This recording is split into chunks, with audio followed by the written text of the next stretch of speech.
Alors, nous enchaînons sur la deuxième conférence de cette thématique conférence spéciale engagement des apprenants. La thématique, les tendances 2023 en matière de formation, comment engager ses collaborateurs dans une culture d'apprentissage pour répondre aux challenges actuels. Donc, j'ai le plaisir d'accueillir donc Philippe Gerbelot-Barillon, directeur Learning et Engagement pour la France et le Benelux chez LinkedIn.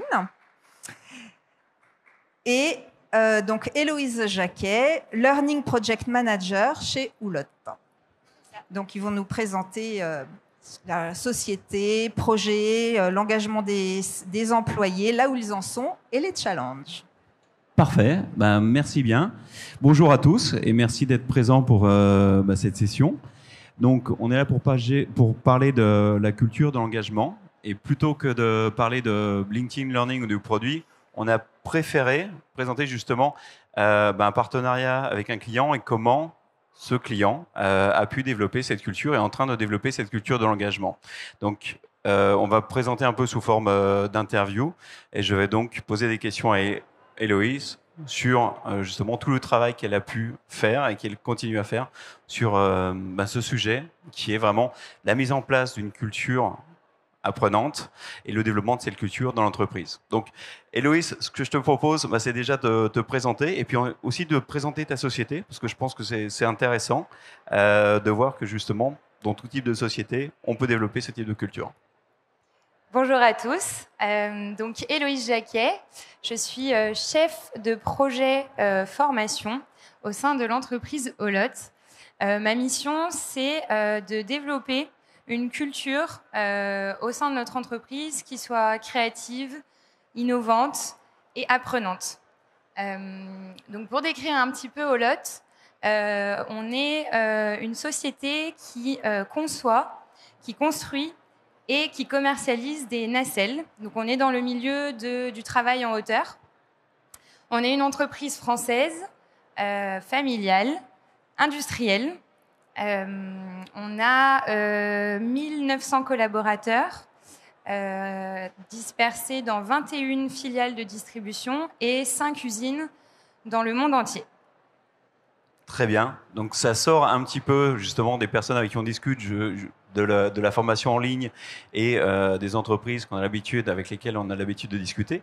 Donc ce qu'on aimerait un petit peu voir, c'est justement quel a été l'objectif, en tous les cas, quels étaient les projets de mettre en place cette culture apprenante et quels ont peut-être été les challenges vu le nombre de personnes ou d'employés qui sont sur le terrain. Alors, pour parler un peu d'histoire, l'histoire d'Oulotte, on vient de très loin puisque en 2017, on a fait une enquête d'engagement auprès de nos collaborateurs et le point qui ressortait le plus négativement était la formation. Chez Oulotte, on est une entreprise industrielle et la formation, c'était pas du tout la priorité dans les budgets. On faisait les formations obligatoires, mais c'était pas perçu comme quelque chose de stratégique. Du coup, au vu des résultats de cette enquête, on s'est dit il y a vraiment quelque chose à faire là-dessus. On sait que les collaborateurs, quand ils quittent notre entreprise et qu'on leur demande les raisons pour lesquelles ils ont quitté l'entreprise, très souvent, c'est lié au management, mais c'est aussi lié au je ne vois pas comment je peux me développer dans cette entreprise. Pendant mes entretiens annuels, j'émets des besoins en formation, j'ai très peu de réponses.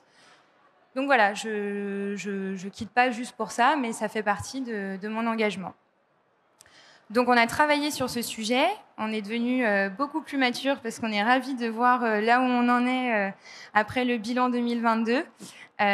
Donc on a déployé une Oulotte Academy. L'idée de cette académie, c'est de venir diffuser cette culture d'apprentissage au sein d'Oulotte en transformant du coup les mentalités de nos collaborateurs. Puisque on a des collaborateurs qui sont dans les bureaux, il y en a qui sont itinérants, il y en a qui sont des opérateurs. Et donc, c'est comment on va accompagner chacune de ces personnes, de ces métiers, à être acteurs de son propre développement. Donc, on utilise voilà, la formation traditionnelle. On fait des formations, on a un grand réseau de formateurs dans chaque site. On a un référent formateur qui va venir développer les compétences de son site, sous format plutôt présentiel. Et puis depuis 2020, avec le Covid, on s'est mis à faire du e-learning. Du coup, on a des nouvelles compétences dans l'entreprise, dont les compétences que je peux apporter pour venir concevoir des e-learning et accompagner les métiers dans leurs besoins de formation. Donc, je travaille avec des experts, je les accompagne en pédagogie pour pouvoir créer des modules. Donc ça, c'était tout nouveau. Et puis, la nouveauté aussi de 2022, c'est de pouvoir travailler avec LinkedIn Learning, qui vient du coup apporter une offre de formation qu'on ne peut pas en fait créer nous en interne. Nous, on va vraiment axer notre création sur des contenus au lot, sur nos métiers, sur nos spécificités, et on vient vraiment s'appuyer sur LinkedIn Learning pour apporter toutes les compétences qui sont plutôt transverses, sur des compétences qui sont comportementales aussi. Et c'est ces compétences comportementales qui vont nous permettre de toucher tous les collaborateurs. Nos opérationnels, ils vont pas trouver de formation sur l'hydraulique, sur l'électrique, sur LinkedIn Learning, mais ils vont pouvoir se sensibiliser à comment est-ce que je peux résoudre des problèmes, comment est-ce que je peux être force de proposition, être proactif, comment est-ce que je peux communiquer avec mon manager. C'est vraiment ce genre de compétences qu'on va venir apporter. Et donc, c'est vraiment tout l'objet de notre stratégie.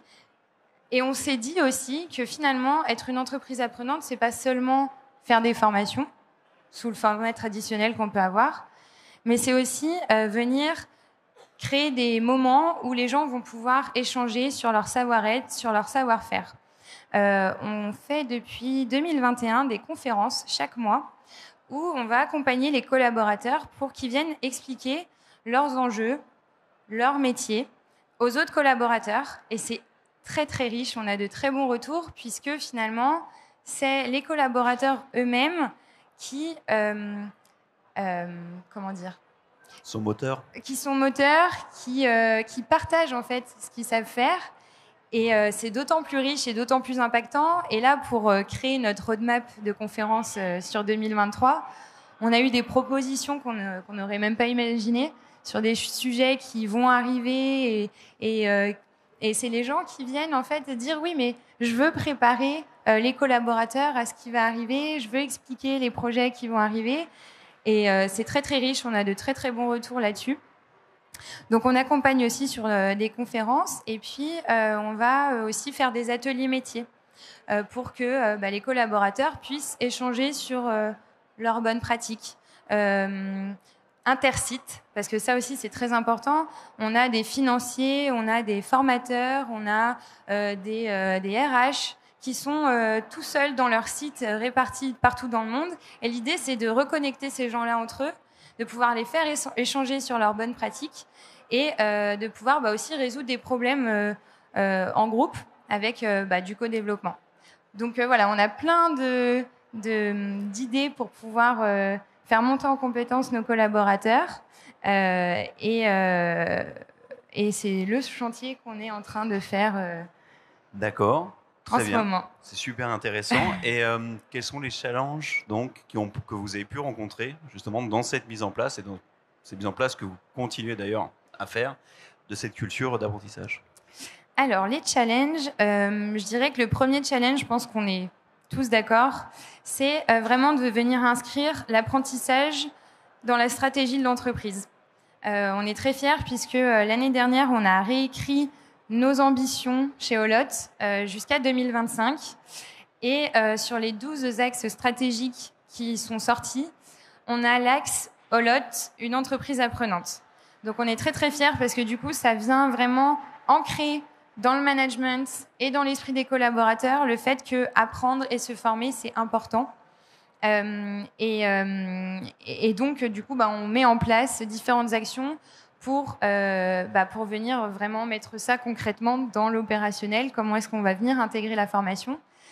C'est un challenge parce qu'il y a des populations qui ont cette appétence-là d'être assez curieuses, d'aller chercher du contenu, même bien avant qu'on le propose chez Olot. C'était des personnes qui étaient en demande. Mais le plus dur, c'est d'aller chercher ces personnes-là qui n'ont pas le temps. C'est pas ce qu'on me demande dans mon travail. Moi, on me demande, voilà, j'ai de telle heure à telle heure, j'ai une liste de choses à faire. Vous voyez bien que je n'ai pas le temps d'intégrer 5 minutes d'apprentissage. Donc ça, c'est le plus gros challenge. Et donc, on va vraiment venir travailler avec les managers et les collaborateurs pour venir faire tout ce changement d'état d'esprit qui est long. On ne va pas se cacher. On a lancé ça en 2020. En 2022, on a une belle progression, mais on a encore plein de choses à faire. Donc voilà, si vous voulez vraiment vous lancer dans cette expérience, sachez que ça prend du temps et que ça s'accompagne. Et est-ce qu'il a été facile d'engager votre direction dans ce cadre, ou est-ce que vous avez été bien suivi? Est-ce qu'ils ont compris l'importance de ce projet pour la société? Alors j'ai un manager qui est plutôt convaincant, qui est très très engagé et qui est très passionné. Et on a un COMEX qui est très à l'écoute de cette personne-là. Il a toujours été de bons conseils dans tout ce qui est transformation de l'entreprise. Et je pense que les événements actuels, aussi bien le Covid que la guerre, que les crises d'approvisionnement, en fait, n'ont fait que convaincre nos dirigeants sur le fait que les compétences sont obsolètes et qu'aujourd'hui, tout ce qui va rester d'un individu, si on lui change de métier, c'est sa personnalité et que c'est sur ça qu'il va falloir investir. D'où LinkedIn Learning, d'où voilà. D'accord. Et par rapport à ça, quels ont été les succès dont on peut parler depuis que vous avez mis cette culture en place? Alors, au niveau des succès, on a quelques indicateurs de performance qu'on suit. Mensuellement, on suit le nombre de personnes qui se forment sur LinkedIn Learning ou sur notre plateforme Olot Academy, aussi bien en e-learning qu'en présentiel. On voit une progression due au fait qu'on a une offre de plus en plus riche.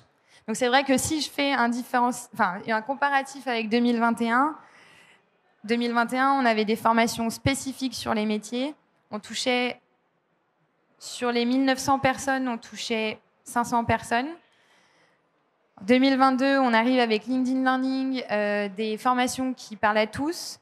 On a touché plus de 1000 collaborateurs sur 2022, ce qui est du coup le double, et on en est très content. Ensuite, on suit aussi donc le nombre de collaborateurs et le nombre de formations suivies, et on s'aperçoit que les gens suivent principalement les formations qui sont conseillées. Je ne sais pas si parmi vous, il y en a qui travaillent avec LinkedIn Learning, mais on a de très bons accompagnateurs qui nous aident à dynamiser. Tous les mois, on fait des petits challenges. Tous les mois, on vient animer sur des thématiques. Et du coup, on s'aperçoit que les gens suivent beaucoup ces thématiques-là. Et notre chantier pour 2023, c'est de venir créer des collections, parce que dans LinkedIn, c'est comme ça qu'on l'appelle, métiers. Donc, on va avoir des managers, des collaborateurs qui vont venir valider le contenu, entre guillemets, pour dire ça, c'est pertinent pour Olot, et le mettre dans une collection, parce que le nerf de la guerre, c'est de ne pas perdre du temps. Le nerf de la guerre, c'est de trouver le contenu facilement. Et donc, grâce à ces collections, on va pouvoir avoir plus de contenu métier pour toucher l'ensemble de nos collaborateurs. Donc, on a des retours très positifs. Le contenu est très qualitatif. Et puis, on va avoir notre enquête d'engagement en 2023 qui sera lancée dans 2 mois. Donc d'ici là, j'espère que par rapport à 2017, on aura un indicateur qui se sera amélioré. Voilà. Et si on revient un petit peu sur LinkedIn Learning, comment LinkedIn Learning vous a aidé dans ce process, en plus, bien entendu, du service et du support?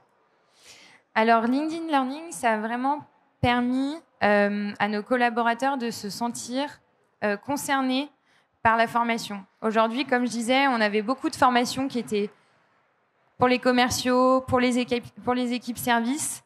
C'était très focus sur une population. Et aujourd'hui, on arrive avec un catalogue de 18 000 formations sur des sujets très variés. Et du coup, c'est un sentiment de je me sens enfin concernée par ce qu'on me propose. Et ça, c'est quelque chose qu'on n'aurait jamais pu faire en interne.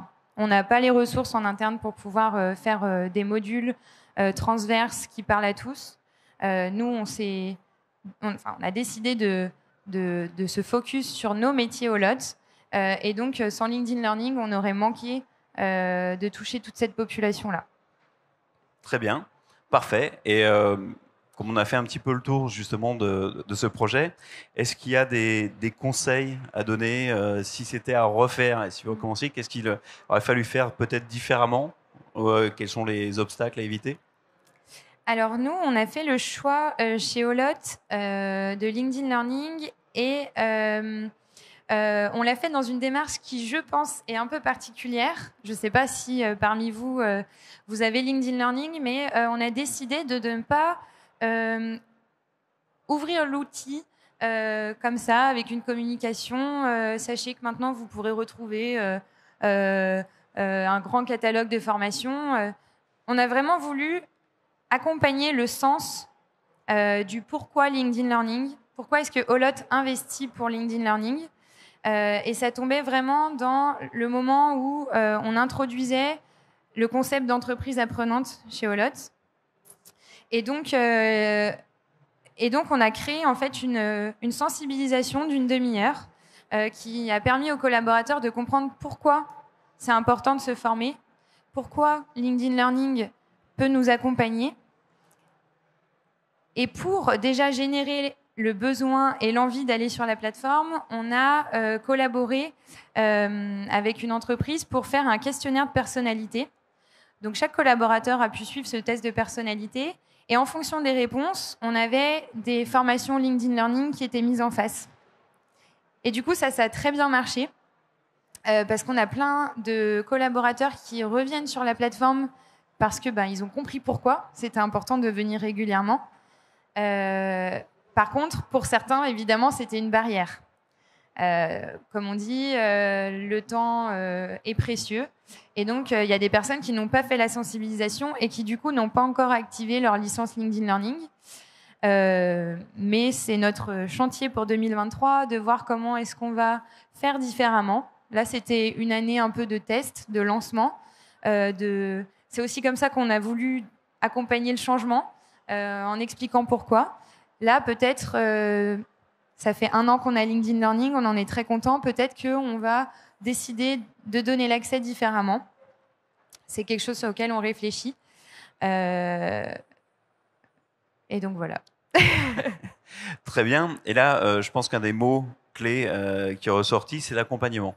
D'accord ? Parce que c'est vraiment des projets, et je crois que c'est des discussions qu'on a avec beaucoup de nos clients qui prennent du temps. Donc, je ne sais pas si on peut rediscuter un peu de cet accompagnement et comment vous parlez de cet accompagnement quand vous mettez en place cet accompagnement en interne. Alors, oui, en effet, pour être une entreprise apprenante, ça s'accompagne. Ça demande beaucoup de temps, beaucoup de patience, justement d'aller accompagner les personnes qui sont un peu réticentes ou qui ont des préjugés. Mais comment dire ? En investissant ce temps d'accompagnement, on espère avoir un retour où finalement, en mettant des habitudes, des rituels de formation, que les gens prennent en fait le rythme, et puis que finalement, ça s'auto-alimente. Comme je disais, on a un réseau de formateurs on a plus de 60 formateurs chez Olot, et l'idée, c'est de plus en plus venir se reposer aussi sur ces personnes-là qui sont clés dans la formation, pour que eux aussi viennent diffuser cette culture-là et qu'au final, le collaborateur s'auto-motive, s'auto-forme, s'auto-habitue et que finalement, voilà, aujourd'hui, on a lancé, on accompagne toujours. Il y a des populations pour qui ça prend plus de temps. mais on a déjà des personnes qui reviennent souvent. Dans les statistiques qu'on voit tous les mois de LinkedIn Learning, on a des gens qui reviennent, et ça, c'est un indicateur qui est très important pour nous, de se dire que c'est pas « Ah, j'ai LinkedIn Learning, je regarde ce qu'il y a à l'intérieur, et puis voilà ». Non, on a des gens qui reviennent, qui continuent à faire 5 petites minutes par-ci, 5 petites minutes par-là, mais qui finalement, ça capitalise. Et puis, ce qui est capitalisé pour le collaborateur est capitalisé pour l'entreprise. Et donc, c'est gagnant-gagnant. Tout à fait. Et c'est ce qu'on disait, une culture, ça ne se construit pas en un jour. Ça prend vraiment du temps. Donc, il faut vraiment les aider, les accompagner, que ce soit par votre travail.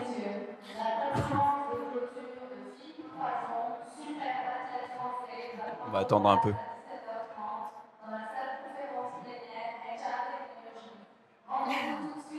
Ça a coupé tout le monde. Voilà, donc ça prend du temps. Quand on parle de culture, ça va pas être mis en place en un jour. Et c'est toujours bien justement d'avoir ce partenariat parce que on va avoir les outils pour aider, les données, les cours, mais à chaque fois, forcément, on a besoin de travailler ensemble pour comprendre ce qui va être le plus pertinent, comment le mettre en place, comment vous conseiller et comment faire en sorte que tout le monde comprenne l'importance et voit le bénéfice de pouvoir se développer et de grandir avec l'entreprise. Donc c'est toujours intéressant de travailler avec des personnes motivées, enthousiastes comme vous. Donc merci. Ça c'était vraiment pour discuter et vous donner un exemple de ce qu'on a pu faire et de ce que Holot a pu faire et continue de faire, parce qu'une fois encore on est au milieu du chemin, il y a encore pas mal de travail à faire qu'on va continuer à faire. Est-ce qu'il y a des questions par rapport à ça? Je pense, je sais pas si on peut ouvrir. Oui.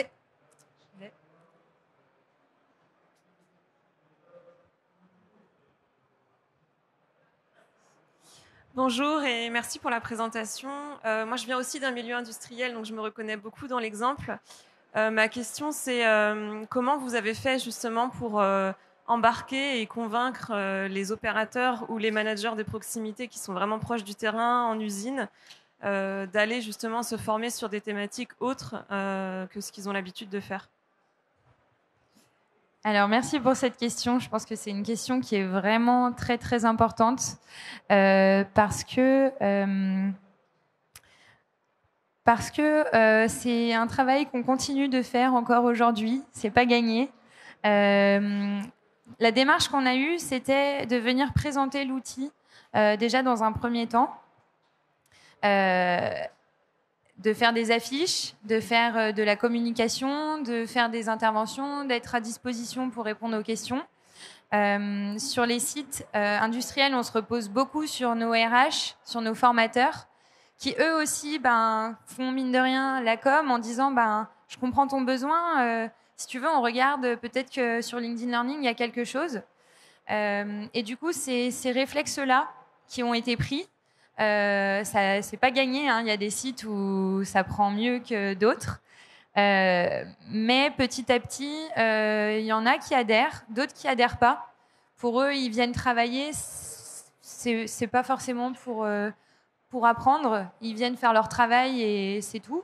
Mais si on peut déjà récupérer 15% de cette population, les motiver, attiser leur curiosité, c'est déjà gagné pour nous.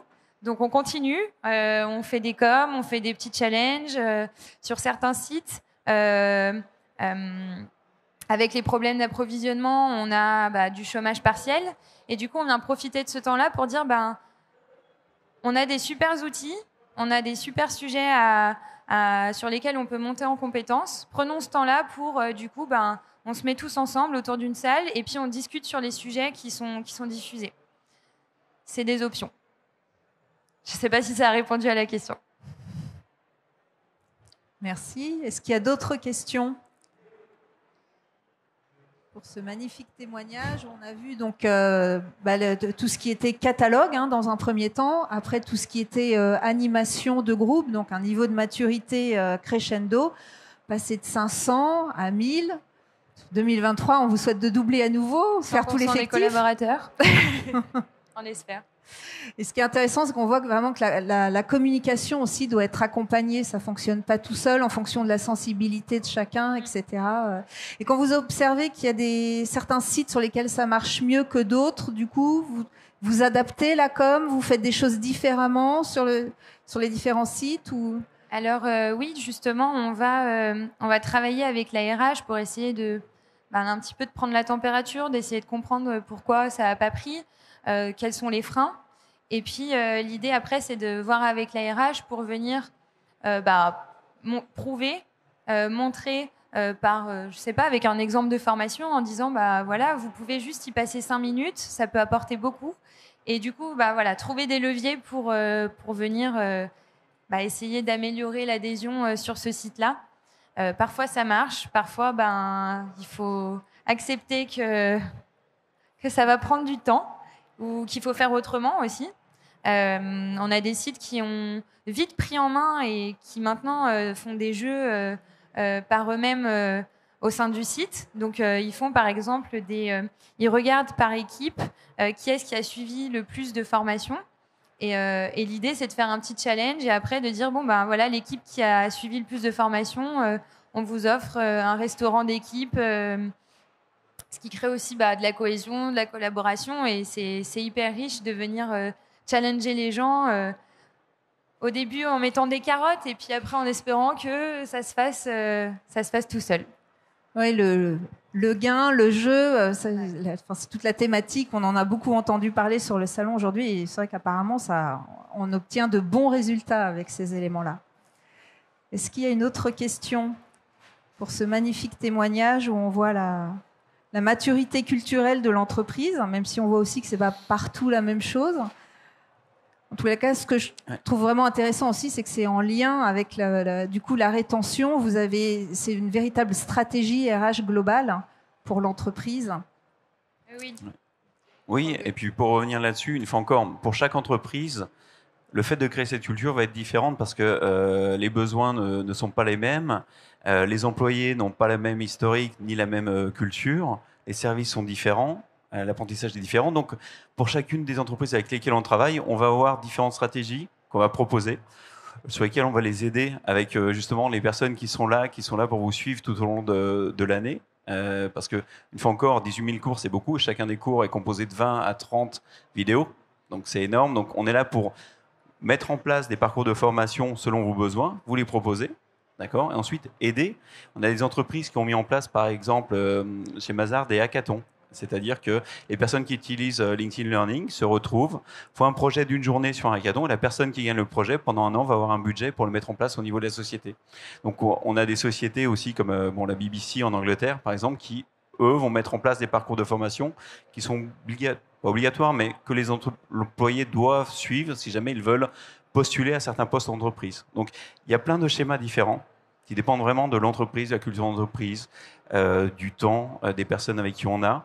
Et on va travailler là-dessus pour l'accompagnement. Parce que le mot-clé ici, c'est vraiment l'accompagnement, le suivi, parce qu'on peut avoir le meilleur outil du monde et puis on a l'ensemble des données. Donc, avec LinkedIn Learning, on est capable de dire pour chacun des employés, voici les compétences dont vous avez besoin. Ils auront directement des outils qui leur permettent de mettre en place des guides de carrière. Ils vont choisir donc ces compétences. On va leur dire, voici dans votre réseau, dans votre entreprise, les cours qui sont les plus suivis, les cours qui peuvent être le plus intéressants par rapport à votre intitulé de poste. Donc, on a toutes ces fonctionnalités, toute cette intelligence artificielle qui aide, mais on a aussi ce support, cet accompagnement pour choisir quelles sont les meilleures stratégies pour mettre en place cette culture d'entreprise. Donc, une multitude de possibilités, faire le bilan, un état des lieux et en fonction de ça, décider un objectif et mettre en place les éléments. Bon, écoutez, merci beaucoup pour ce témoignage. Le mot de la fin, s'il devait repartir avec une idée clé, un mot clé, quel serait-il ? Alors, on s'est mis d'accord tous les deux. Le mot de la fin, ce sera accompagnement. Le mot clé à retenir. Voilà. Accompagnement aussi bien avec LinkedIn Learning qui nous accompagne pour pouvoir mettre en place notre stratégie. Et puis accompagnement, nous, pour accompagner cette culture d'apprentissage qui met du temps et qui, on l'espère, plus tard s'auto-alimentera par elle-même. Une vraie culture d'entreprise où les gens vont d'eux-mêmes se former. C'est ça. Parfait, merci. Et moi, je rajouterais du coup la découverte, en fait, parce que vraiment le fait de voir de ce que ça amène avec les communautés qui se mettent en place quasiment toutes seules, finalement, quand ça fonctionne. Donc, il y a vraiment un effet boule de neige qui se met en place. Merci beaucoup pour ce témoignage, Héloïse et Philippe. Merci bien. Et merci à vous d'être présents et de nous avoir écoutés.